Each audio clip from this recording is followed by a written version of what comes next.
amigos? Hoy jueves 6 de junio de este año 2019. Toronto, la ciudad de Toronto, por tanto Canadá, amanecieron desde anoche, están celebrando y están de plácemes por dos eventos que se produjeron. Una contundente victoria en la tercera confrontación por el título de la NBA de los Raptors de Toronto ante los guerreros de Indiana Pacers. Entonces yo creo que eso abre unas perspectivas enormes porque el juego fue dominado por los Raptors prácticamente completo. Y le coloca entonces 2 victorias contra una. Pero anoche mismo, y casi en el momento en que los Raptors daban esa demostración de fuerza ante los guerreros de Golden State, Vladimir Guerrero Jr. en un octavo inning, que lo va a recordar por mucho tiempo, este novato, recién subido a las grandes ligas, golpeó la pelota y la mandó a lo más profundo del left center con 2 envases para revertir una situación negativa que tenían anoche su equipo de Toronto en la Liga Americana. Y de esa manera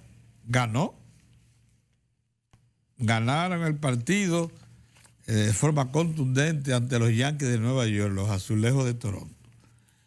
Vladimir le pegó este cuadrangular a uno de los pitchers más efectivos, Zach Britton, que por cierto es de madre de origen dominicana. Uno de los relevistas, es un cerrador que ha devenido por estar junto con el señor Chapman, el cubano, ha devenido en preparador de mesa de los Yankees de Nueva York, pero luego también de una terrible lesión y de una operación de Tommy John, pero siempre se le ha considerado uno de los hombres más eficientes y este año había ejecutado una labor hasta ese momento casi perfecta. Pero vino este muchacho, Vladimir Guerrero Jr., con 2 envases y 2 outs. Y la mandó a lo más profundo, Vladimir Guerrero Jr., del centro field. Y los Azulejos de Toronto se alzaron con la victoria ante los Yankees de Nueva York, una victoria importante, porque es la segunda en línea. Y eso hace que Toronto esté feliz.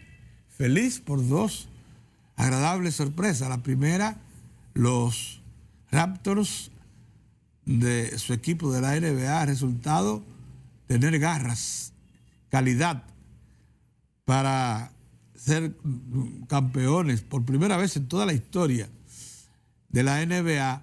El título, si se queda en Toronto, saldría de los Estados Unidos y iría a parar a Canadá. Si ganan finalmente esta serie final los Raptors. Pero anoche lo de Vladimir Guerrero Jr.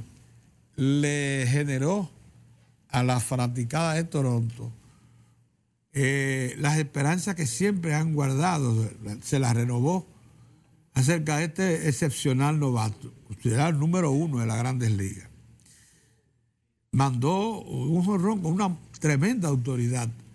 Yo vi el batazo en el momento mismo en que se produjo y les confieso que fue una victoria de esas que dejan un buen sabor en la fanaticada.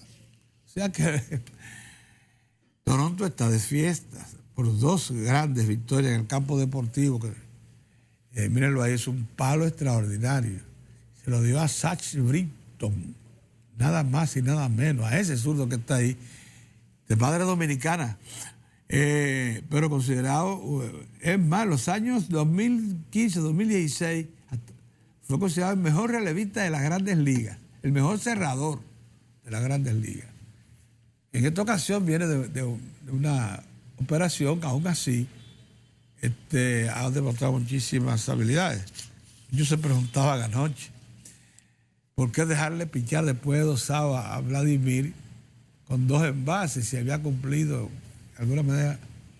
Pero sí, debió dejársele porque era un veterano contra un novato. Se suponía que el veterano tenía la ventaja. El novato, sin embargo, demostró que no se amedrenta y que es capaz de responder a la hora buena. Dejando los deportes a un lado, ha sido de mucha y de agradable sorpresa una publicación que hace hoy el Ministerio, aparece hoy en los periódicos, el Ministerio de Hacienda de la República Dominicana, en contestación precisamente a una publicación que había hecho el Listín Diario el pasado lunes, que contábamos a 3 de junio. Y noticia principal en su portada, en el que titulaba: Gobierno colocó 13.822 millones de dólares en bonos en los últimos 6 años. Esa información es imbatible porque si usted suma, usted sabe que los bonos son acciones públicas. Lo que en efecto se emitió fue esa suma. Pero ¿qué pasa?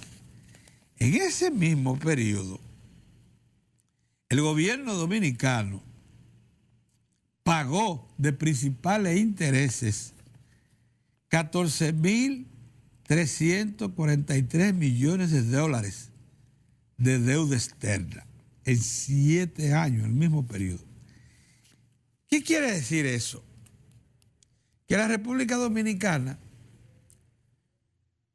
todavía tiene una brecha que cerrar, porque lo que se sugiere, ayer ese tema fue debatido aquí en Diario de Cuatro por 2 profesionales de la economía de indubitable capacidad y seriedad. Se trata de don Julio Ortega Tous y de José Manuel Luna Valiente. Don Julio, precisamente, fue director de deuda externa del Banco Central, entre una de las funciones que cumplió en esa institución donde trabajó varios años. Y Julio, que conoce muy bien, incluso cumplió una tarea trascendente. Acuérdense que cuando retomó el PLD el poder en agosto del 2004, Julio, que era asesor económico del Poder Ejecutivo, fue encargado de la renegociación de la deuda en un momento en que el país terminó exhausto. Si bien cumplió con todas sus obligaciones por efecto de la grave crisis que se creó en el 2003-2004, pero concluyó con sus arcas y con sus reservas agotadas. Entonces, por tanto, tenía que renegociar la deuda para que se le diera un poquito de respiro a las nuevas autoridades y comenzar a gestionar lo que son sus obligaciones con moneda fuerte.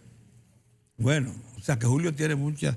Julio nos decía ayer que el propósito de todo el que maneja deuda con responsabilidad es ser por lo menos parejo, que lo que paga reciba por el otro lado, por la toma de préstamo. Porque eso es lo que le garantiza salud al manejo de las finanzas de un Estado. Usted lo puede transportar también a un cuerpo económico cualquiera. Y en este caso, el Estado pagó más que lo que recibió por emisión de bonos. Pagó más. Bueno, ahí está la diferencia. 13.822 contra 14.343. La diferencia fueron casi 500 millones de dólares a favor de los prestamistas. De esos 14.343 millones de dólares que pagó el Estado, 8.000 939.9 millones de dólares se corresponden a vencimientos de capital.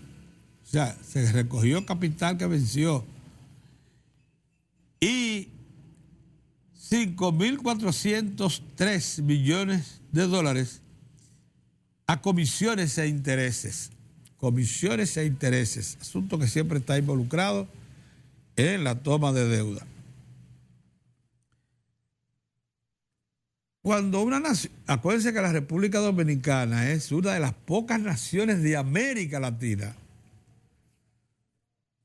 que no ha estado en posición de default en las últimas 2 generaciones, 30, 40 años, para que lo sepan. Somos pagadores fiables. Esa es una de las razones por las cuales cuando salimos a colocar deuda, siempre se nos oferta más de lo que queremos, de lo que necesitamos. Siempre ha sido así. Y hemos ido en los últimos años, y por efecto de ese historial inmancable, atribuible a todos los gobiernos, no solamente al PLD, que se lo quiere atribuir todo, y particularmente a este gobierno, que hace ostentación de ser los salvadores de la patria. Todos los gobiernos del PLD, incluidos los anteriores, han sido buenos pagadores. Y eso le da un crédito enorme a la nación dominicana. Y eso también habla este reporte del Ministerio de Hacienda, puntual, oportuno, ilustrativo de cómo ha sido responsable ciertamente este gobierno en el manejo de la deuda. Por eso el comunicado que emite el Ministerio de Hacienda, muy responsable, muy oportuno también, dice: el gobierno dominicano y el Ministerio de Hacienda, actuando bajo las directrices del presidente Danilo Medina, han realizado una administración de la deuda prudente y responsable, enfocándose en garantizar el mantenimiento de la estabilidad macroeconómica y el flujo de recursos para atender la inversión social en educación y salud, así como también en infraestructura, conforme al compromiso que asumimos con la población dominicana. Miren, estas son de las lecciones que hay que dar. Porque si se tuviera una clara conciencia de cómo se maneja la deuda en todas partes del mundo, eso no tan solo se estila en República Dominicana. Es un concepto que, como decía Julio Ortega ayer, es un concepto que domina todo el que es responsable del manejo de deuda. El de que por lo menos procure que lo que usted toma equipare a lo que usted paga.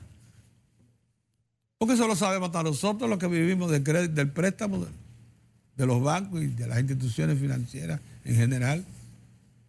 Si usted quiere mantener su salud económica, por lo menos no se sacrifique pagando más de lo que ingresa, porque entonces va a tener un déficit cada vez mayor. Aquí el déficit es de cerca de 500 millones de dólares, pero eso desmiente al mismo tiempo la famosa ola de rumores o de comentarios que se han puesto en los últimos días circular, en el sentido de que el gobierno ha sido un derrochador, un buscador de dinero en mercados de manera irresponsable. Eso no es verdad. Pero además, esas inversiones se han hecho, son puntuales, como dice el mismo documento. Son puntuales porque, por ejemplo, los 600 millones de dólares que se tomaron para garantizar la terminación de Punta Catalina, un proyecto de enorme importancia para la salud económica de la nación, ya no solamente la salud financiera del Estado, económica de la nación. Que, por cierto, anoche había en un medio interesado, porque aquí hay medios que responden a grupos de familia, como todos los medios están ya respondiendo a los intereses de los grupos familiares del país, económicos, que anunció que se estaba ya en la parte final de una negociación para la venta de acciones de Punta Catalina. Vamos a ver si eso se ratifica en los próximos días, pero algo sí debemos adelantar con respecto a esto, y es que, de Punta Catalina, y es que sería bueno que todo, como hemos dicho aquí, que si por circunstancias también de procurar, ¿no?, precisamente preservar la salud financiera, económico-financiera del gobierno, hay que desprenderse de acciones de Punta Catalina que no sean mayoritarias, que el Estado preserve la propiedad y que en todo caso esa empresa sea administrada por una empresa calificada, internacionalmente calificada, para operarla de manera que no vaya a ser manipulada en favor del sector generador privado, como ha sido la historia en los últimos 20 años. Entonces el gobierno, con esos créditos que ha tomado en los últimos 6 años, 7, le ha permitido concluir a Punta Catalina, le ha permitido realizar programas de reducción de pérdidas de todo el subsector eléctrico en las 3 distribuidoras que superan los 400 millones de dólares. Le ha permitido concluir el proyecto de la nueva Barquita, la construcción de planteles escolares, porque no todo el dinero que le ingresa al Estado por vía de impuestos se puede garantizar que vaya a parar a esos programas. Siempre necesitan un adicional. Ha podido construir la primera línea del teleférico. El proyecto múltiple de Montegrande ha echado para adelante con un crédito del Banco Centroamericano de Integración.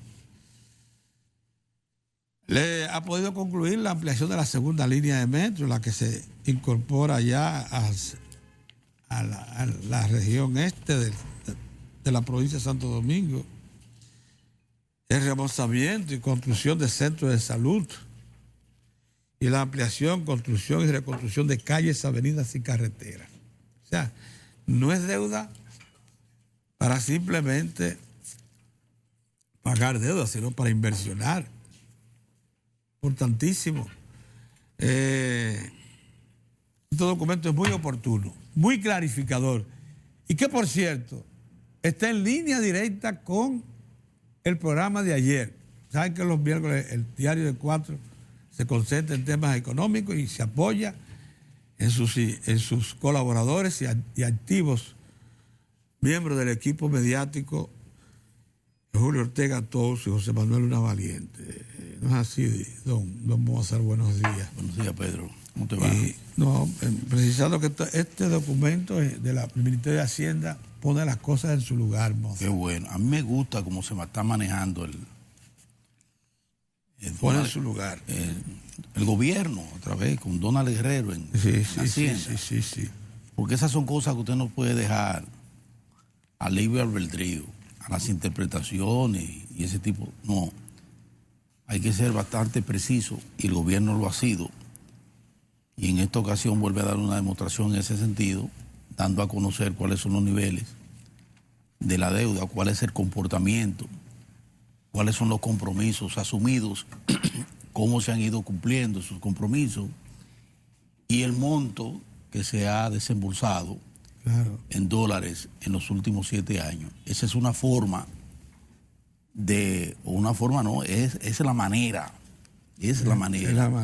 de transparentar un tema tan delicado como es el tema del endeudamiento, que no solo es un tema que tiene que ver con el presente, con nosotros, sino con las futuras generaciones. Adiós. Y además tiene que ver también con lo que es la imagen de la República Dominicana y su proceso de desarrollo, que mucho depende también de que tenga la solvencia requerida como para poder apelar a compuerta como es la compuerta de la deuda, que es a lo que apelan todos los países del mundo. ¿Quién no apela a esa compuerta si está en condiciones de hacerlo? Entonces ya las cifras están bien claras. Tú la diste, Pedro, ¿verdad? Yo la di. Tú la diste la cifra. Bien. Exactamente. Incluso puse de resalto que ayer precisamente uno de los hombres más autorizados que tiene el país en ese plano, que es Julio Ortega Torres, porque manejó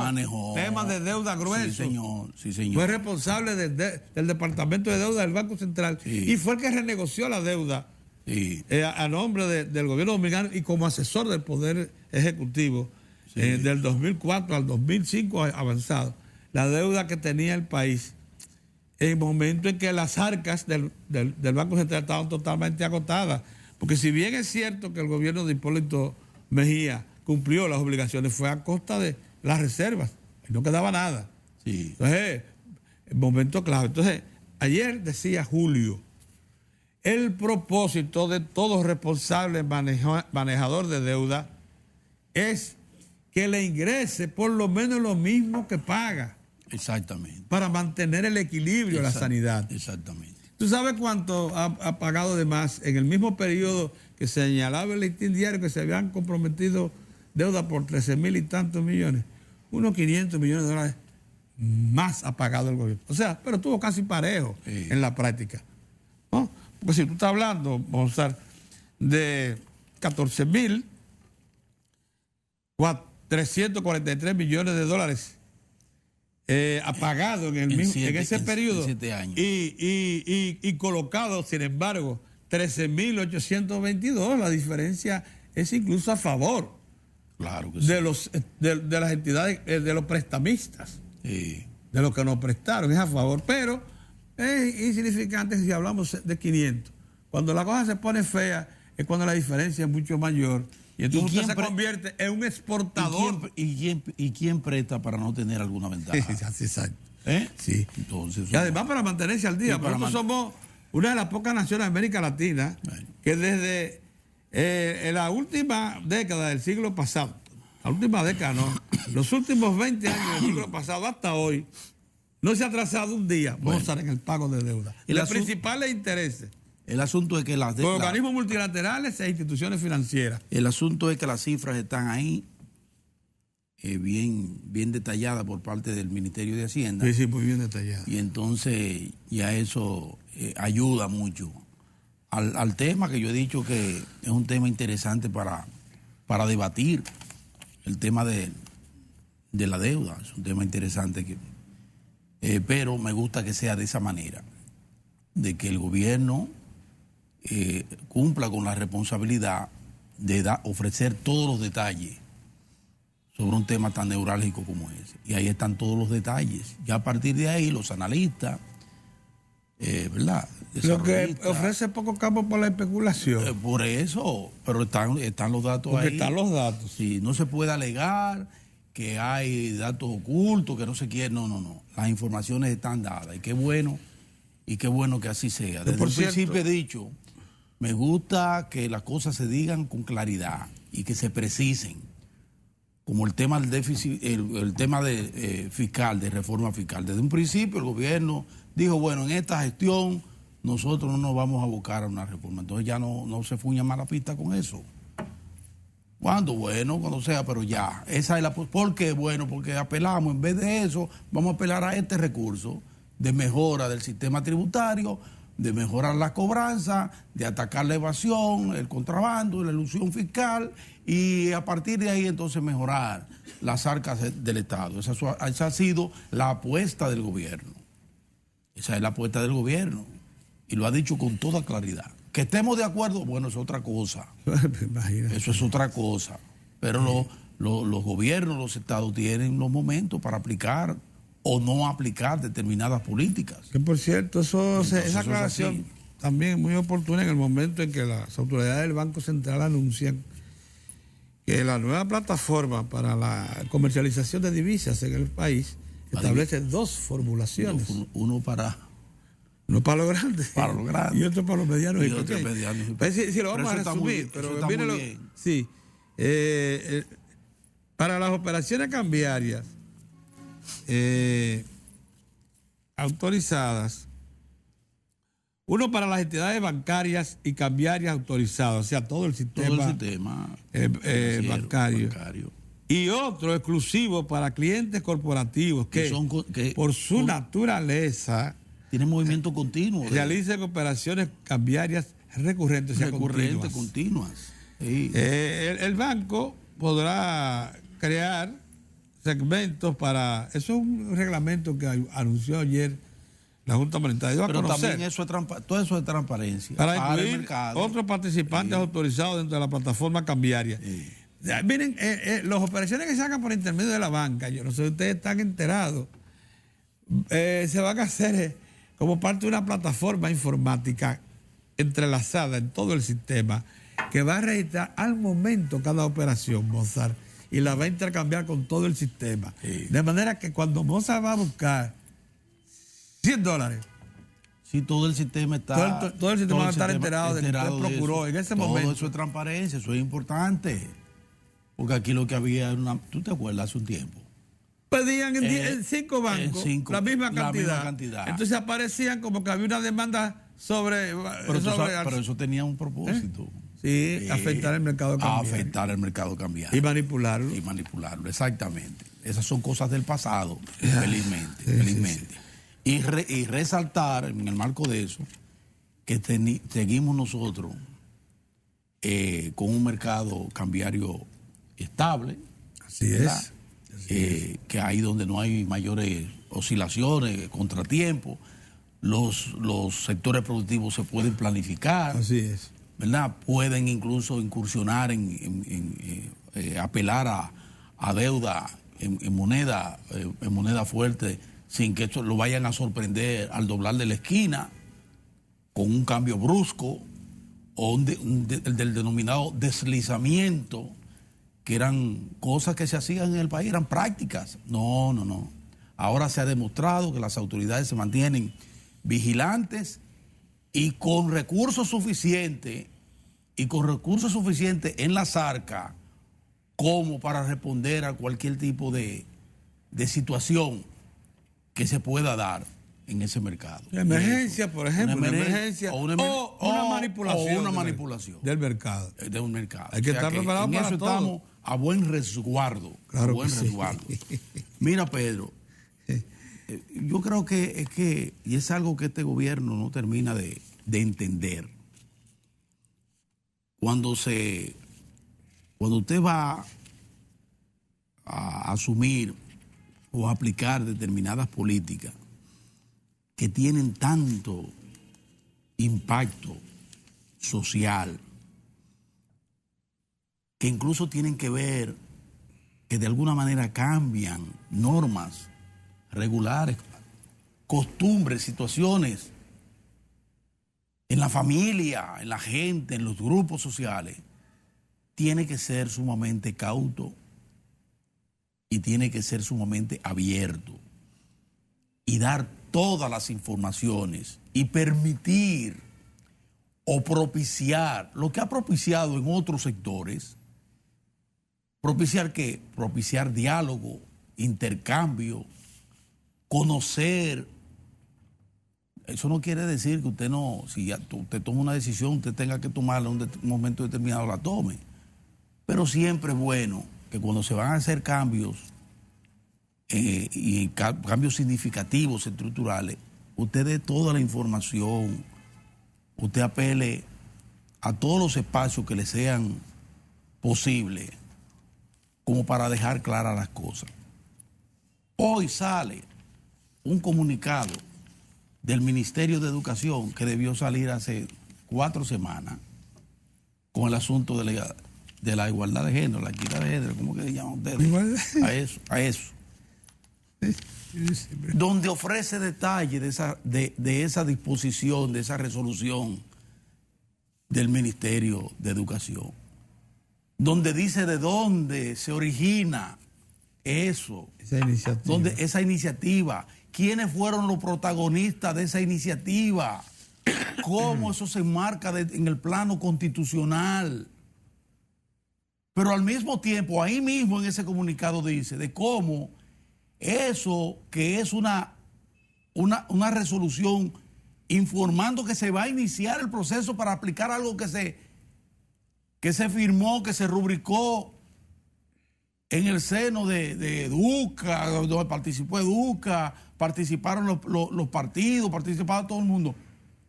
Todo eso está contenido hoy en un excelente comunicado de prensa dado a conocer por el Ministerio de Educación, dando a conocer todos esos detalles que probablemente si se hubiese dado antes de procurar meter eso como que, bueno, esto es lo que va y miren lo que... Miren, aquí se llegó a decir que era una orden ejecutiva de que se implementara de inmediato, que eso era... Y no es precisamente así, Pedrito.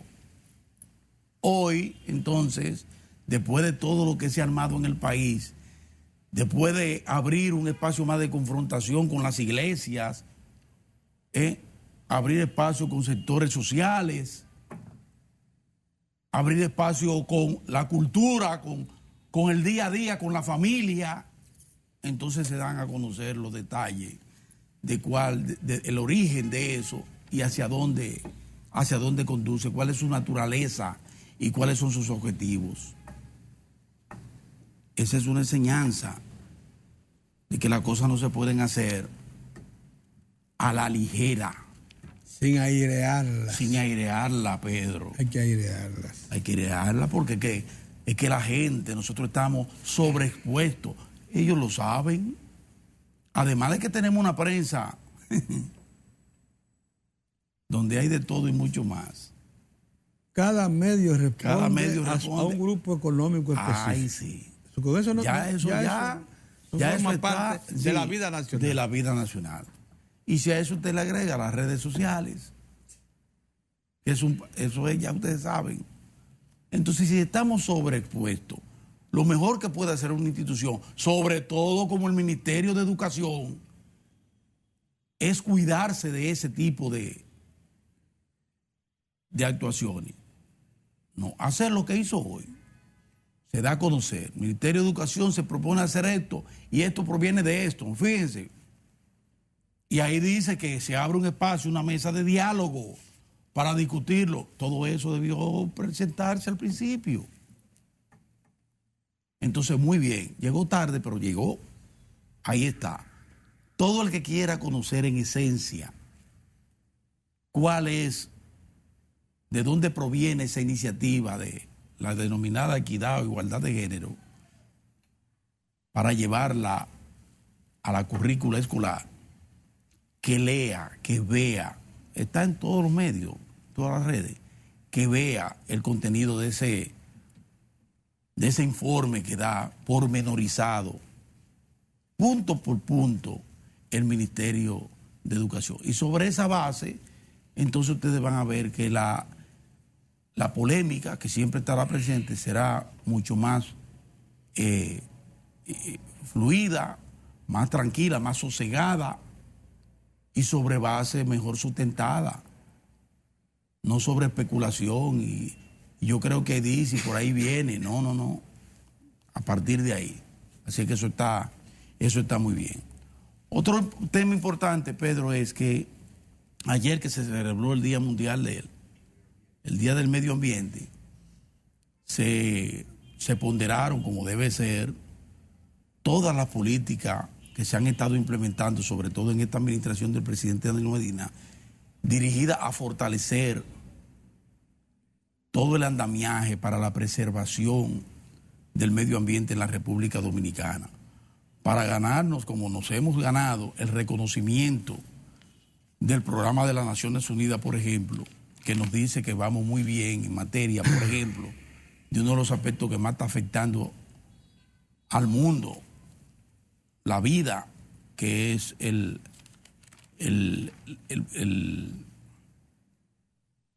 la toxina, el tóxico en el aire, y de cómo nosotros hemos estado manejando ese componente, pero al mismo tiempo de la inversión importante, cuantiosa y bien distribuida para continuar respondiendo a la necesidad de una plataforma boscosa como la que nosotros tenemos aquí, que va en crecimiento, y eso es importante, para detener la depredación, corte, tumbe de árboles que afectan zonas tan importantes como Bauruco, depredada, pero que sin embargo han encontrado una respuesta efectiva por parte de las autoridades. Sí, pero tenemos que cuidar ahí también los flancos. Ayer se daba a conocer precisamente, no sé si una sentencia donde se ratifica lo del Tribunal Constitucional. Sí, lo de el parque Manolo Tavares Justo. Ya ahí hay un espacio de discusión. La Universidad Autónoma de Santo Domingo, ¿cómo se llama esto? De ciencia. Academia de Ciencia de la República Dominicana. El movimiento ambientalista ha reaccionado en forma airada frente a esto. Y yo pienso que es un tema importante, claro, al que no se le puede sacar el cuerpo. Lo que pasa es que acuérdense que el Tribunal Constitucional opera en cumplimiento estricto de lo que dice la Constitución y las leyes que le son adjetivas. Exactamente. No puede salirse de ahí. No se puede salir de ahí. No se puede salir de ahí. Pero la discusión es buena. Hoy tenemos un invitado que incluso puede y debe abordar ese es un tema para Domingo Contreras, el director general de programas especiales de la presidencia. Contreras. Mira, Domingo tiene un compromiso. Y le vamos a dar entrada para pronto. Vamos a darle entrada. Él está aquí ya. Pero no, que vamos a ir a un corte. No, porque hay temas todavía para después. Pero hay un tema que yo quisiera. Pero no ahora, Pedro. No, lo vamos a dejar pendiente. Porque la Embajada de los Estados Unidos ayer desmintió que el señor Pompeo, ¿cómo se llama? Ningún Pompeo. Robert Copley. Sí. Se reuniera con el presidente, un funcionario de alto nivel del Departamento de Estado, con el presidente Danilo Medina, para tratar, como dijo el señor periodista Jaime Bailey, los asuntos relativos a la reelección y a Leonel Fernández. Y como eso no existió, dijo la embajada. Y dijo otras cosas más. Pero eso lo vamos a dejar para ahorita. Vamos a hablar.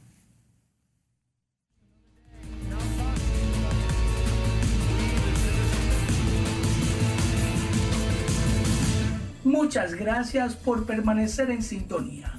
Cuando se habla de informaciones, nosotros estamos a la vanguardia de los tiempos. Por eso te presentamos las noticias internacionales. El líder de una iglesia fundada en México, La Luz del Mundo, Naasón Joaquín García, fue detenido en California, donde se le acusa de violar a menores y de difundir pornografía infantil, entre otros delitos. La policía detuvo a García con presuntas cómplices por delitos cometidos entre 2015 y 2018, cuando dirigía la organización religiosa internacional con sede en México, que dice tener más de 1 millón de adeptos en el mundo. El líder de esa iglesia cristiana y las demás acusadas, 3 mujeres detenidas y una que está en busca y captura, son sospechosas de haber obligado a las víctimas, chicas menores de edad, a practicar actos sexuales, diciéndoles que si iban en contra de los deseos del apóstol, el título atribuido a García, se oponían a Dios. La investigación comenzó en 2018 gracias a un aviso recibido por los servicios del fiscal, que lanzaron un llamamiento a otras posibles víctimas para que se den a conocer. Los profesores de Chile, en huelga indefinida desde el lunes, protagonizaron ayer marchas a favor de sus demandas en Santiago y otras ciudades del país, que según la policía se desarrollaron sin incidentes, al revés de lo ocurrido el lunes cuando hubo algunos incidentes. En la capital del país, unos 2.000 docentes se manifestaron en el centro de la ciudad, desde la Plaza de Armas hasta la sede del Ministerio de Educación, donde los dirigentes del Colegio de Profesores, que convocó a la huelga, entregaron una carta con las demandas del gremio dirigidas a la titular de esa cartera, Marcela Cubillos. El paro de actividades, según los dirigentes del gremio, no busca un aumento salarial, sino mejoras laborales, centradas en temas como la deuda histórica, cambio curricular, doble evaluación y agobio laboral. La policía de Viena detuvo a una persona que participaba en las protestas contra el cambio climático, llevadas a cabo en la capital austriaca el 31 de mayo. Durante la detención, el manifestante fue puesto contra el suelo al lado de un furgón policial, que en ese instante inició la marcha y estuvo a punto de pasar por encima de la cabeza del detenido. Para Diario de 4 en las internacionales, Joanis Ramírez. Ahora nos vamos a un cambio y luego continuamos con más del contenido de Diario de 4.